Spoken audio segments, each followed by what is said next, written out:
சென்னையின் பிரதான சாலையில் திடீரென பள்ளம் ஏற்பட காரணம் என்ன?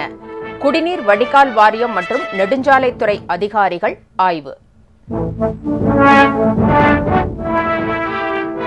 சாலை ஓரம் உள்ள கிணறுகளை ஆட்சியர்கள் ஆய்வு செய்ய வேண்டும். சாத்தான்குளம் சம்பவத்தை அடுத்து தலைமைச் செயலாளர் உத்தரவு.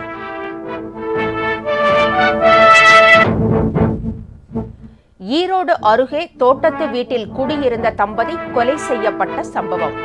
3 பேரை கைது செய்து போலீசார் விசாரணை. கிரிப்டோ கரன்சி மோசடியில் நடிகை தமன்னா, காஜல் அகர்வால் ஆகியோருக்கு தொடர்பா? விசாரணை நடத்தப்படும் என புதுச்சேரி போலீசார் தகவல். ஸ்ரீஹரிகோட்டாவில் இருந்து ஏவப்பட்ட ராக்கெட் திட்டம் தோல்வி. கடைசி நேரத்தில் தொழில்நுட்ப கோளாறு ஏற்பட்டதாக இஸ்ரோ தலைவர் விளக்கம்.